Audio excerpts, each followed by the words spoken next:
Detroit Lions fans, Detroit Den 313 back with another one with Steve and Will. Listen, you know what to do before we get going. Hit that subscribe button. Helps us out tremendously trying to grow this channel. Steve, I'm geeked for this one. I think we're going to lay some sauce on some people. I think we're going to bless some people with somebody who they either don't know at all or they probably don't have any respect on his name yet. Go ahead and set the table for the people. So I gotta give a little love first. Gotta share where this is coming from. We do one little button right there. Mike Payton put out an article today. We're not trying to steal content, but we are going to have a discussion about this anyway. But if you guys want to check out his content, he does articles, I think, every day. We follow him on Twitter. He's usually posted some stuff pretty regularly. So this is where this is coming from. The Lions have a connection to one of the sneakily fastest rising draft prospects that can't be ignored. They also have a need. So you can see the picture right there. We're going to dive right in. That's Kyle Williams from Wazoo. We talked some Mizzou yesterday, Will. We're going to talk some Wazoo players today. Kyle Williams, wide receiver, Washington State. How do you feel? Introduce the world to him, because this is a name that not a lot of people are very familiar with. Listen, the first thing I'm going to say, Steve, is I am tremendously disappointed that I cannot just put up film of him, because I think the film would speak for itself. Why can't you do that, Will? What's been going on? Just keep getting the pee smacked for copyright issues and everything else, and then we got to go in there and edit and do a bazillion things to get the videos to be able to be posted. So we're going to figure out a workaround on that. But what I will do is we will put his highlights on the Detroit Den 313 page. I'll put it on mine, and Steve will share it on his. So it'll be in all three places, wherever you feel comfortable going to grab it or whatever's easiest or pops up first. Please go watch it, because it's going to move you. It's going to move you. Kyle Williams is a guy who, if you were doing mock drafts originally, when the mock drafts opened, you couldn't draft him because he was not even listed on the mock draft boards. Right. So that's how this dude, how under a rock this dude was for a lot of people, including scouts. He went from there to the 300s to 250 to now he's in the 100s. And me and Steve were just talking about it before we got on air. We're hoping that it just dies down. And I'm gonna pump the brakes here. Yeah, but he's a beast, man. Receiver, 5'11", about 200 pounds, 195 pounds, 4.4 flat. And he was disappointed in the 4.4 flat because he said he was running 4.3s in training. So this is a guy, film don't lie. He can accelerate. He can catch the ball. He makes big plays. I think that he is one of my favorites. I think Steve has some other feelings. He's one of my favorites in the draft, but Steve might have some other sauce that he wants to put on there for you guys. Super excited to talk about him today, Steve. How you feeling about him? Kyle Williams touched my knee. He shouldn't be drafted. He should just keep falling down draft boards. Just don't pay any attention to him at all, especially around the pick 102 area. No, listen, when I was watching his vibes, yeah, like for a wide receiver, I texted you earlier and I said, I know this isn't the deepest wide receiver class, and we've been kind of diving into receivers because a lot of people are throwing out some. Apparently, we have this huge need for wide receiver. I don't know where it's really coming from, but we're diving into some wide receivers and doing some looking around. And I know this isn't a monstrous, huge wide receiver class for the 2025 NFL draft, but Kyle Williams is my number one wide receiver. It's like that. That's where I would put him. Don't make me say the kid's name from Arizona. I can't say it. I think he's better than Emeka Egbuka from Ohio State. I think he's right there in the same conversation. He's got to start being mentioned more, and it's going to suck because if I get my defensive tackle and my defensive end in round 2, William, and Kyle Williams is sitting there at pick 102, sprint to the podium. Sprint, William. Wow. Sprint 4.4 speed sprint. All right. When I was watching his film earlier, and what was impressing me the most, and I wish we could put up clips, but YouTube has just been hammering us because we've been putting up some clips and some stuff. So they've been smacking our little butts and giving us some timeouts. But if we could put up a clip, I had a couple that I was going to look into, because I'm looking at a guy who takes the ball yards after the catch. He's not just blowing by people. There's no blown coverage. Like we're talking like some 3-yard screens, some bubble screens, some hitch routes. He jukes a tackle and just takes off for like a 60-yard touchdown. Like he's just getting the ball in his hands. He's gone. I don't think he's got JMO speed, but he would be fun to watch on this Detroit Lions offense, William. Very, very fun. Yeah, he'd definitely be fun to watch, man. I'm gonna throw it at you before I even go any further, man. In my mock draft, I drafted Isaiah Bond, and Kyle Williams on the board at the same time. Where you going? Kyle Williams. Hey, listen, Steve. Isaiah Bond lied to the world, William. He said he was going to go out and break Xavier Worthy's record from the year before, his fellow teammate, and he didn't even scratch the surface of breaking that record. I can't, not trustworthy to me.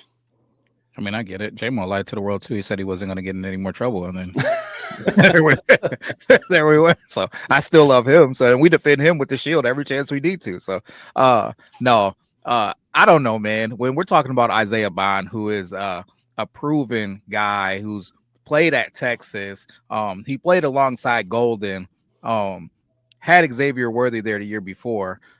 I just cannot take a guy who's pretty much unknown and say anything but he's better than him. Anything.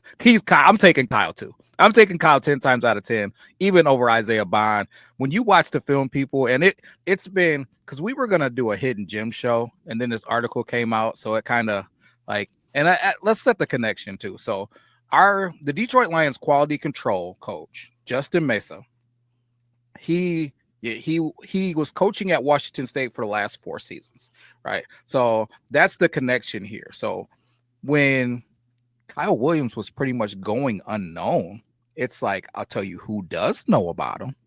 The guy who's been coaching him on special teams and coaching him as the quality control coach. And if you know anything about what the quality control coach, offensive quality control coach does, he's doing all of the grunt things. He's getting the film clips together. He's getting the practice plans, and he's clipping everything together for that OC. Basically, whatever that OC needs, and it's different in different systems. But every time I've been around the quality control coaches in college, at least, I don't know about the NFL, but in college, they were always doing that scouting work, that type of stuff or whatever. So, he definitely has a strong idea of what Kyle is and what Kyle isn't. Probably has the best look in the house, man, if across the board of any of these NFL teams in the draft. So kind of hoping that he would be a secret that maybe we capitalized on draft night. And I'm still kind of hoping that, because he was projected as a 5th rounder now.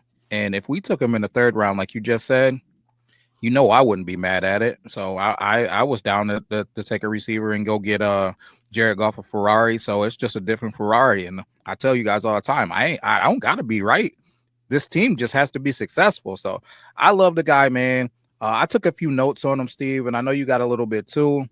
But when I watched the film, I saw a solid route runner. I saw a guy who has what I like to call wiggle. He's got wiggle after the catch. So when he catches that ball, he's making the first guy miss, right? And something that I talk about all the time with the kids is, if you're a great football player from an offensive side of the football, the first guy should not matter. You should not get tackled by the first guy. And I should be thinking about the next guy already. So when I'm catching the ball, when the ball's getting handed off to me, I'm taking a snapshot of what's going on. I see that first guy, and I already know instinctually, what am I doing? Am I jab stepping you? Am I spinning? Am I running through you? Whatever the case may be, right? I'm worried about guy 2. You see that out of him. He's not worried about that first guy. He's already chopped that first guy up in his mind. He's already on to guy 2. I love it. On top of that, he's got good hands. He did have some drops, but he didn't have any of those. And this is a little shade, but I don't mean it in a shady way. It just fits. He doesn't have what I call the Braylon Edwards drops.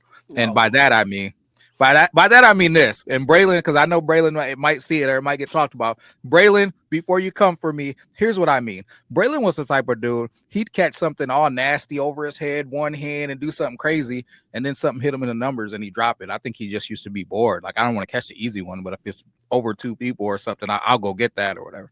So I see some of those, man. Some easy bunnies sometimes where he's already trying to make a move or do something. He's dropped a few of those, but if you need a clutch play at a clutch moment, he's got no issues with his hands. He's snatching the football out of the air and making moves. So that's another one. And then the last thing, if you guys play any Madden, he's got that R2 button, Steve. He's got that R2 button. He's got that turbo. When it's time to accelerate, he knows how to accelerate and get out of there. He's not one of those guys that are like Amon-Ra St. Brown. Amon-Ra St. Brown is going to get open. He's probably going to make the first guy miss, and then he tries to hit that R2, but it don't have that fifth gear. Maybe fourth gear. He ain't got the fifth gear. Kyle Williams has that fifth gear, man. He hits that turbo and he gets gone, man. He's a guy that's capable of taking the 60, 70, 80 yards for touchdowns. I love the idea of him being with J-Mo, and just the thought of maybe getting him in the third or fourth round. It would be absolutely electric. Yeah, it'd be electric. Well, you know my rule. First two picks for me are defense. After that, if the Lions want to start playing with some toys, beefing up some offense, some offensive line, safeties, corners, whatever it may be, I don't know. But my first two picks got to be front seven guys. But if he's there at pick 102, get to the podium as fast as you absolutely can. All right. What I will say about this, and I love Jameson Williams, but I don't think he attacks the football. I don't think he helps Jared Goff out at sometimes when there's a badly thrown ball. And we could go back and watch that NFC, or not the NFC Championship game. We didn't make it that far like we should have. But in the playoff game against Washington, Jared Goff threw two picks. I know one of them for sure was in the end zone to J-Mo, and Mikey Sanders still just undercut him. I think that was just a play where I'm talking about like J-Mo should have saw something coming and said, hey, I at least have to turn into a defensive back here, and not I can't have a turnover. I like that Kyle Williams sees ball, gets ball, catch ball, turn, run, touchdown. I think if you're right about Amon-Ra St. Brown too. So I think if we took St. Brown's getting open with J-Mo's speed and you kind of put it together and added that extra wrinkle of attacking a football, it'd be a Kyle Williams. I love St. Brown, but yeah, he's not running away from anyone. Okay. Very, very rarely. He's going to get open. He's going to route your ass up. He's going to sit in some screen or in some zone coverage, find your weaknesses. He's going to tear you apart feet wise, one-on-one. J-Mo, he's just going to blow by you. Get him the football. You add a Kyle Williams to that. You got a guy who attacks a football with good speed, good size, dependable. I think he's the perfect pick at pick 102. If I have my way, if I'm Brad Holmes, defense, Kyle Williams. That's exactly what I would be looking at, Will. So let me ask you this, because we got a tough situation on our hand now. You got to get him on the football field. You taking Khalif off the field? What are we doing? He's got to be the odd man out, right? I mean, I don't know how old Khalif Raymond is off the top of my head, but I know he's been around for a little bit. I know he's a great mentor to a lot of people. I know he's kind of the voice of the wide receiver room. I remember him kind of pulling St. Brown to the side when he got snubbed by the Pro Bowl a couple years ago. Absolute joke. I absolutely love Khalif Raymond. He's probably in my top 5 Detroit Lions players on this team. I'm good with him just returning kicks and punts and occasional wide receiver work. Where are we going to be as a wide receiver room 2-3 years from now? Is Khalif Raymond going to be a part of that future 2-3 seasons from now?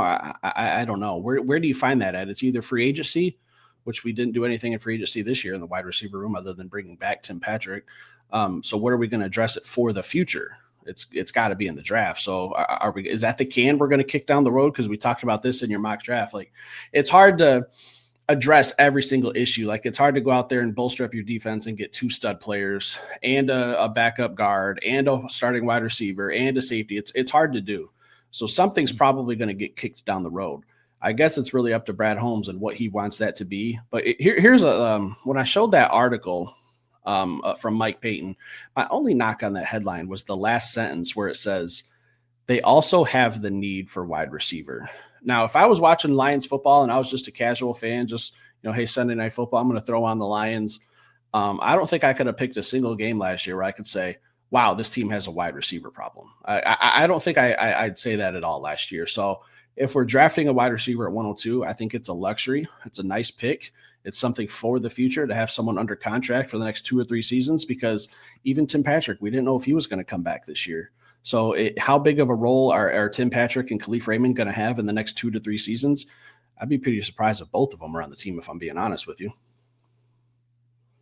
Steve. William. Are you nuts? Are you nuts?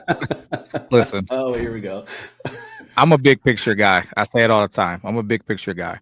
The reason why I knew going into my mock draft that I was going to attempt to address the receiver room at least once. I didn't know that I was going to go twice. It depends on how the board falls. But when I think about our receiver room, I think about this. I believe Khalif is on his last year of his deal. Timothy Patrick wasn't even here. Then we signed him back for a 1-year deal. These are two guys that could be gone going into next season, right? I would imagine that Tim Patrick probably isn't coming back. With his age, there's no guarantee that he's going to be healthy. He's fought injuries. It was kind of a Marcus Davenport-ish situation that he stayed healthy all last season. Hopefully we get that out of Marcus Davenport this year, right? This is his turn to stay healthy. But there's no guarantee that he's going to be a guy that stays healthy. He has a history of not being a guy that's out there all the time. So I think it would behoove us to get a guy in the room. If we get two, then that would be awesome because now we know what the future looks like. I know that what a lot of people would say is this: there's always receivers to draft in a draft that'll be available. Yeah, that's true. But instead of drafting receivers that you need next year to go out and play as rookies, I feel like it's a better situation to get those receivers this year, or at least one of them. I'm not saying that we got to get two, but if we can get one late, like if we can get a Tim Patrick-ish player late, 6th round, 7th round, I don't know why you don't. But I think it would behoove you to do it now. Let him take a season to develop, play behind Tim Patrick, and maybe you overcome him towards the middle of the season, end of the season, and take the position instead of coming in as a rookie and now we need you to perform day one. So that's kind of my thought process behind it. We got two dogs that might be out of here. And on top of that, we still don't know exactly what's going to go on with J-Mo. We got a lot of people to pay. And don't get it twisted. I want J-Mo to stay. I love J-Mo. And I feel like you feel the same way from everything. We've been defending him with the shield through everything. So I want to see J-Mo get re-signed. But there's no guarantees. With neither one of us are Brian Holmes. We don't know what's going to happen. So we could be looking at a situation where, hey, maybe J-Mo isn't back. You know what I mean? Maybe he succumbs to we got to let good players go through free agency. So we don't know what that receiver room is going to look like. Real quick, 2 seasons. Now it looks like a Monroe St. Brown going. You know what I'm saying? So who's here in the house with me? Yeah. So that's my biggest worry, man. That's why I really want to address it. But we don't know how that board's going to fall. But I tell you what, if Kyle Williams is wearing Honolulu blue, you're going to see cheeses in both of us from ear to ear, and we'll probably be cheers into it, man. And it'll be another one where I might be pulling up at the house to celebrate. I told you my first 3 picks of this draft already, and I'm not going to spoil it because I might drop a mock draft early next week, so we'll see. But Will, what am I nuts about? You asked if I was nuts, and then you said the same exact thing I just said. So what are you calling me out for? What's going on? The nuts part was that we don't need it. That we don't have a receiver issue.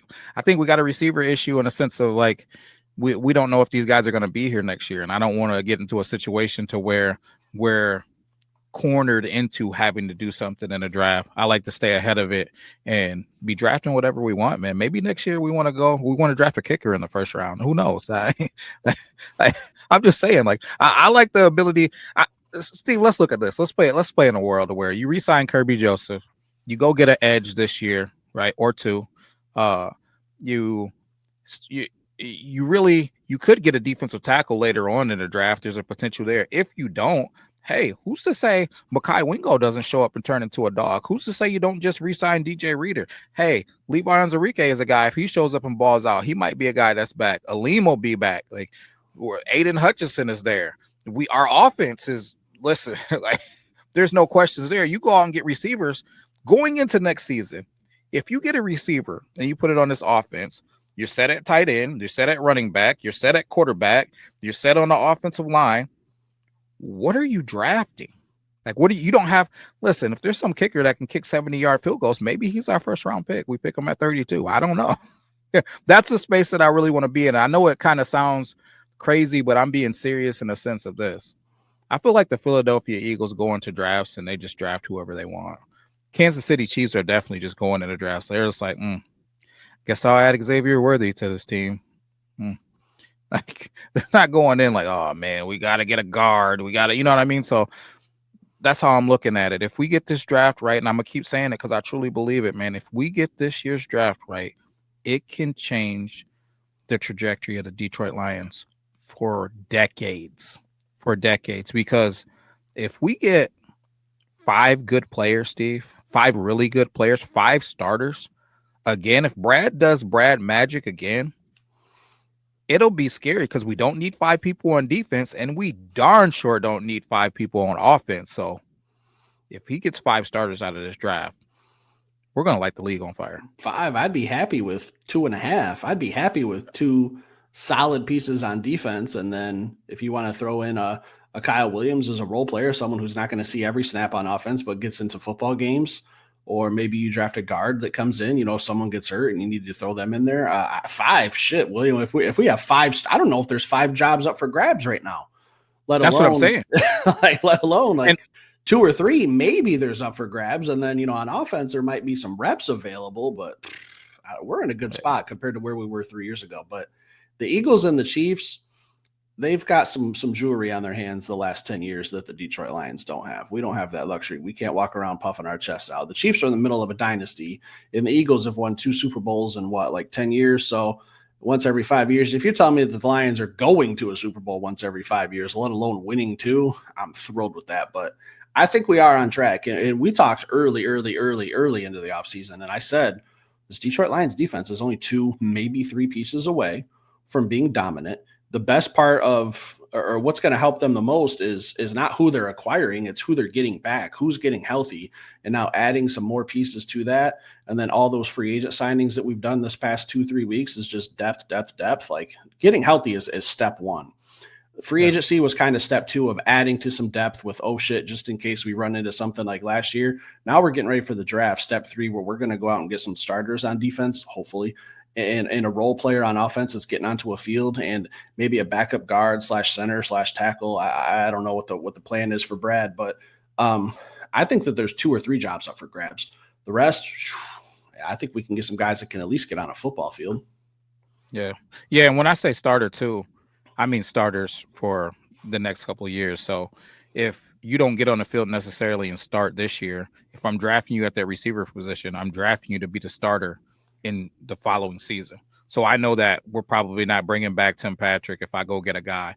I know that Cleve Raymond is probably going to be a guy that's going to be a casualty. Not that I don't love him. I love him, and I think he's a dog. I think he's underrated. But you get NFL stands for not for long. So if you get somebody younger, hungrier, and cheaper, that's just how the nature of the beast, man. And I love the way the Detroit Lions do their business. They do it professionally, man. They keep their head up. They keep it above board, and they're up front with players. Did you see what Ify Melifonwu was saying about the Detroit Lions? Is it bad? Because I'll fly down to Miami right now. What did he say? Nope, it's not. He said it just didn't work out with the Detroit Lions. He understands why it didn't work out with the Detroit Lions. He absolutely loves Coach Campbell. He loved his time here and playing here. Detroit has phenomenal city, phenomenal coaching staff. It was just nothing but great things to say, but also understanding that it's a business when it comes down to it. So I just love what this organization is about, man. Like we have a coaching staff, a front office that tells people like it is. They're not trying to sneak you, or they're not trying to, even though it has to be a business, Coach Campbell, Brad Holmes is going to look you in your face, tell you what's going on, let you make a decision, or that they had to make a decision. And then they're going to move on.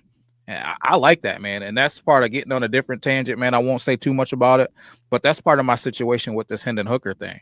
Because part of it, I think we have such good people in our building that I don't think that they would truly allow him to become a senior citizen if he has the ability to go out and play, and they don't ever plan on using him. Now, I'm not saying that means he's automatically going to be gone, but I'm just saying I feel like, and even like I said before with the Isaiah Williams thing, Coach Campbell even said, like, this is a dude that could probably go out and help somebody. I could put him on an active roster and let him go play special teams to keep him away from other teams to try to develop him and eventually maybe play him, maybe not. Or I can continue to let him be on our practice squad where somebody can grab him. Like we're a team that just does stuff above board, man, and I like that, man. So that's why I say what I say about Hendon. There's no knock on Hendon because some people think that we're saying, "Oh man, Hendon's trash, man. We need to get rid of him. We need to trade." No, that's not what it is. I think Hendon's got potential. I just don't know how he plays unless something happens to Jarrett. So what are we going to let him sit there till he's 29, whatever? But another tangent. I'm sure we'll talk about it again. But so Ify Melifonwu didn't give a shout out to the training staff because I feel like those are the ones he spent most of his time with. I haven't heard that he was roomed up with them. Those were his roommates. He didn't even mention like his boys and his frontline workers didn't even mention like the training staff or all those injuries and all that time that he spent on the sidelines of football games. Like, I don't find that a little disrespectful, if I'm being honest with you. Oddly, Steve, he did mention his injuries. he did. Listen, all the talent in the world, but if that talent, right, all the talent in the world, but if that talent don't ever see a football field, oh my goodness, what's the point? But hey, get me out of here. my last thing, check out Kyle Williams. Played 5 years of college ball, 3 years at UNLV, transferred to Washington State, really started to blow up there once he transferred. He's slowly creeping up these draft boards. We were listening to Chris Sims on YouTube before we jumped on here. He was talking about how he was possibly a round 5 pick, and now he might be in the top 100. So this is the kind of guy that's flying up draft boards. Good combine, good stats, good numbers, good film. Checks a lot of boxes. Stick around, hit that like button. We'll be back later with another show. Peace.